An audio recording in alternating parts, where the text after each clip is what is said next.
Good evening. This is Rachel with Infused Meadows, and we are about to make our enchiladas. So the first thing that I do is I take the tortillas.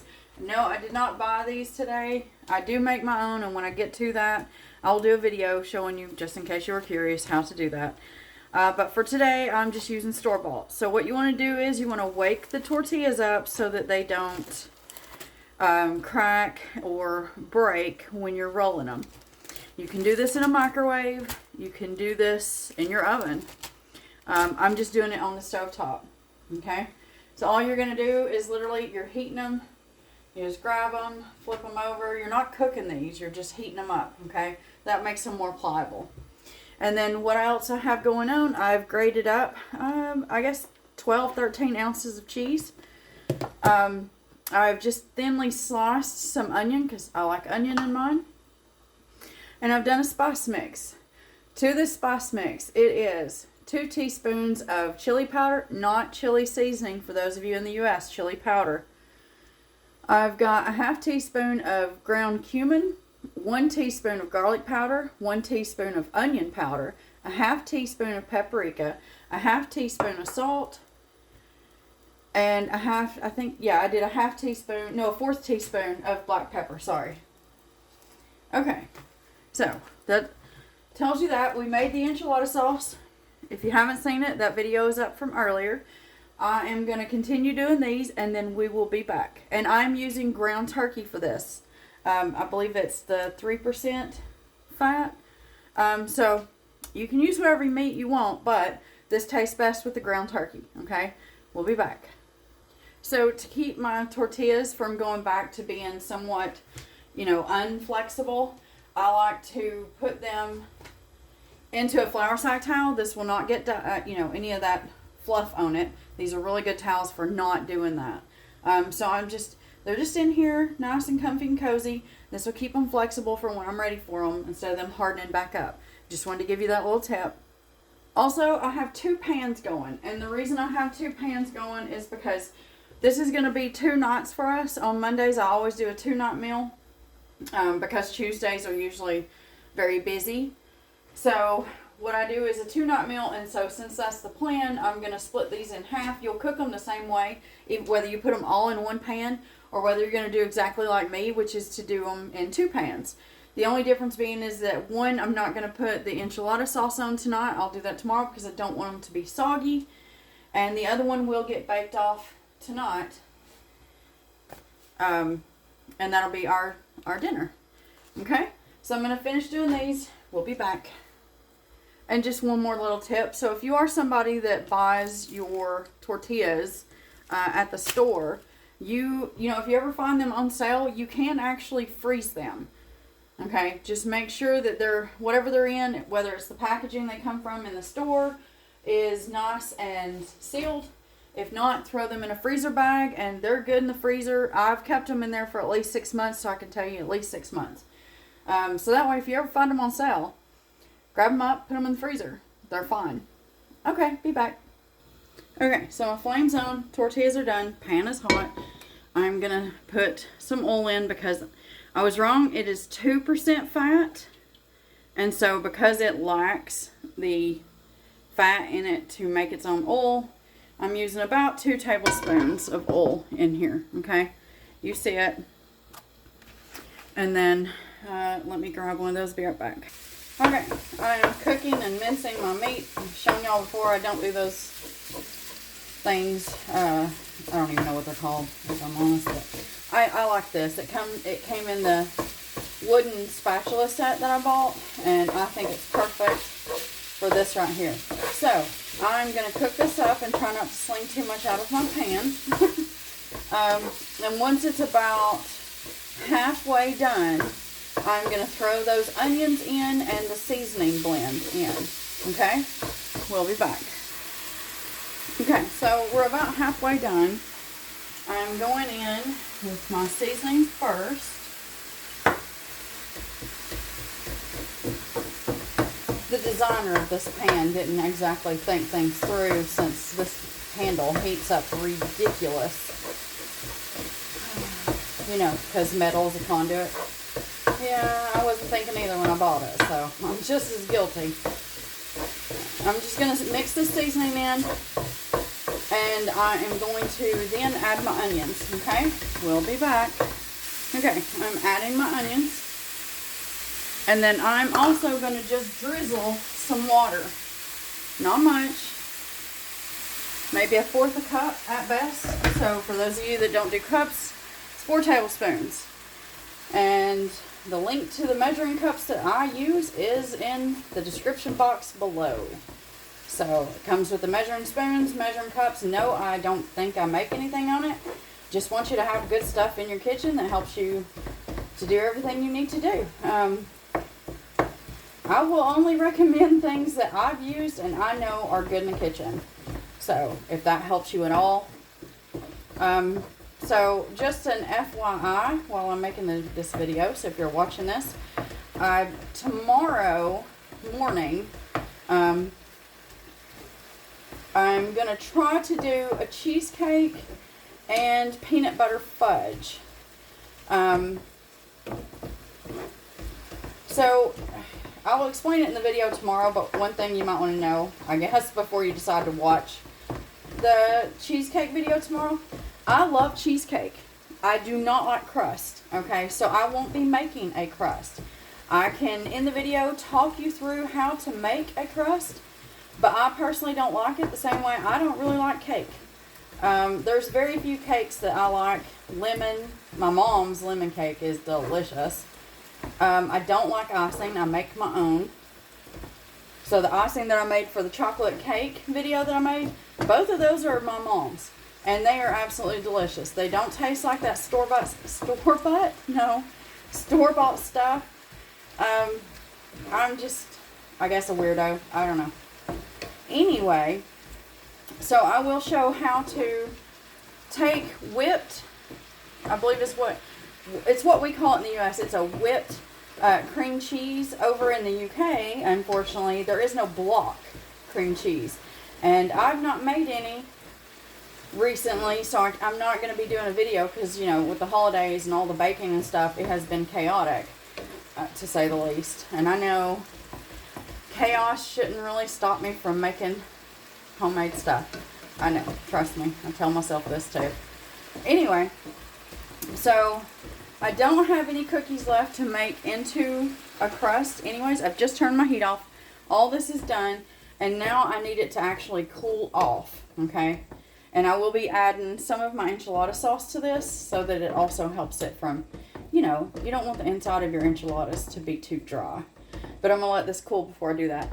Anyway, since I am one of those weirdos that doesn't really like pie crust, like I said, I can walk you through it. You can use any cookie that you like to make your crust. You can buy a crust. It's up to you, really. And because it's as simple as literally you just take your cookies, you put them in a food processor, or you can put them in a, you know, I'm getting into a whole recipe when I'm supposed to be showing you this, so I apologize. We'll get into that tomorrow. I apologize. But just so you know, though, cheesecake and probably peanut butter fudge. Now, it will be a fudge recipe that my mom uses. And then in that recipe, I will tell you who she got the recipe from. And that way, so just a heads up if you're interested in watching those tomorrow when they come out. This needs to cool, and as soon as it cools down enough, I'll be adding some of my enchilada sauce to it. That will also help cool it down. And then I'm going to be putting in some cheese. So we will be back. So I've only added 1/4 a cup because you don't want this swimming in that sauce. You just want it to make sure that none of this dries out while it's baking in the oven. Okay? This is still cooling, by the way. So, anyway, I'll bring you back as soon as it's cool. You can probably see the steam.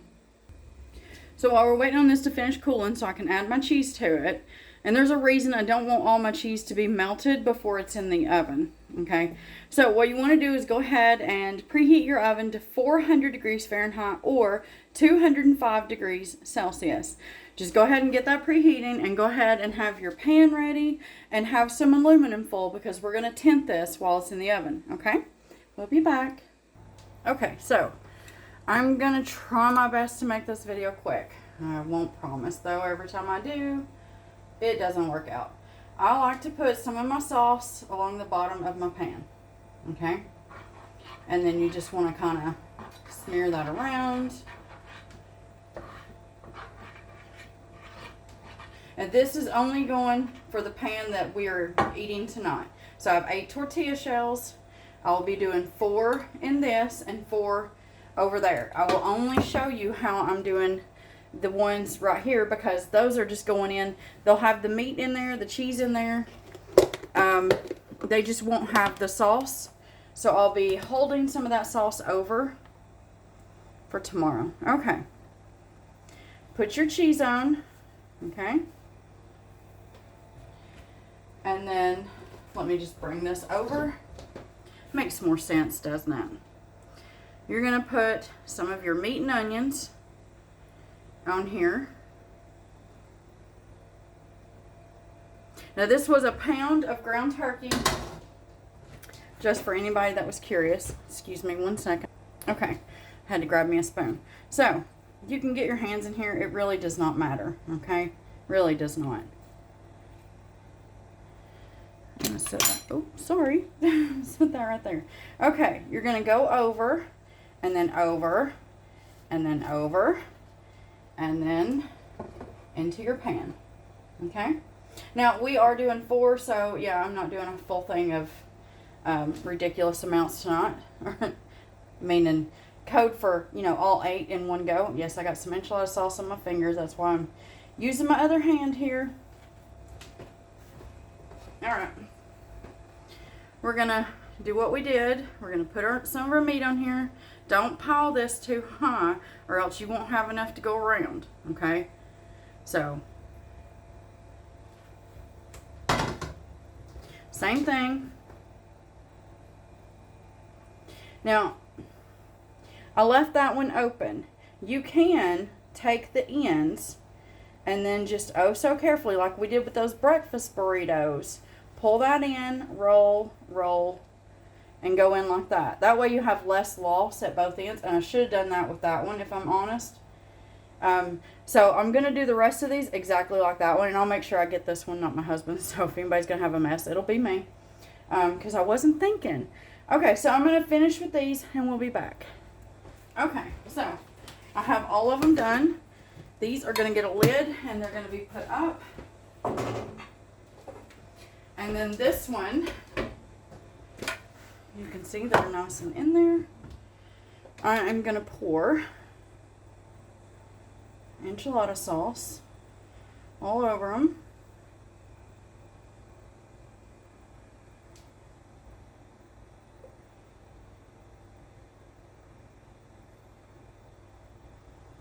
And then, okay, if you're in the U.S., use Monterey Jack or maybe even some Colby.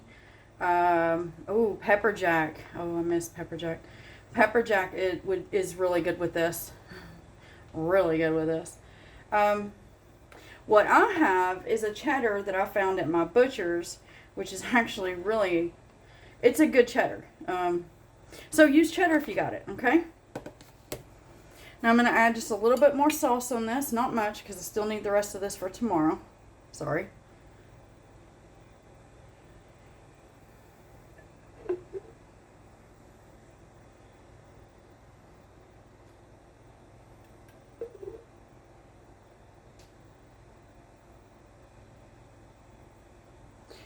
Okay.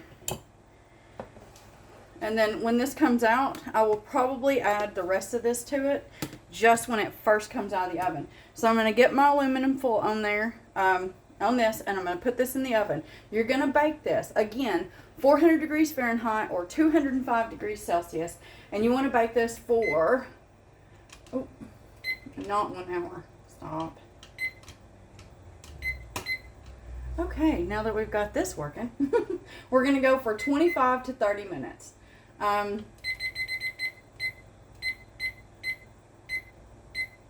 I'm going for 25. I'll check it at 25. Just stick your thermometer down in the middle of one of these, and it should be good and hot. Okay, if it's not, put it back in for the other 5 minutes. We'll be back.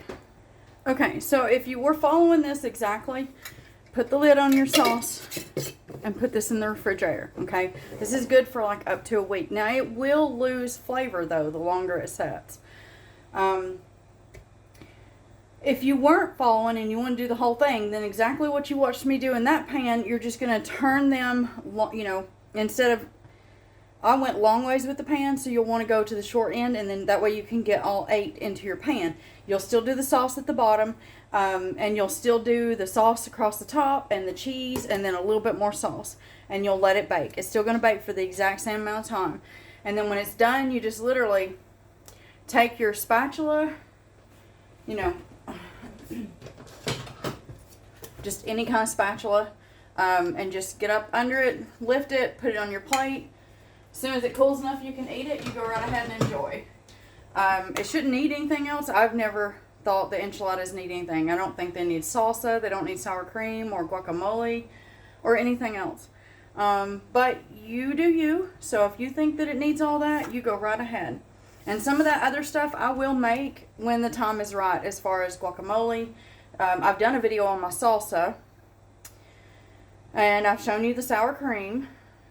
So, yeah. Anyway, I will show that, what that looks like on the short that I do for this video.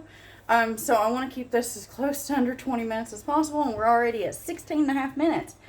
But hey, you literally see every step of the process instead of the editing and the cutting and trying to turn something that's, you know, like, you're still not seeing the whole thing, but you're seeing as close to it as I can get without, you know, putting up too long of a video, if that makes any sense. So, hey, I hope that you watch this in the enchilada video, and that you, or the enchilada sauce, sorry, and that you give this a try. I hope that you love it, or if nothing else, like it. And if not, then, as I always say, I hope you find the video that's out there for you, that has the recipe out there for you. And as always, have yourself a wonderful, wonderful day.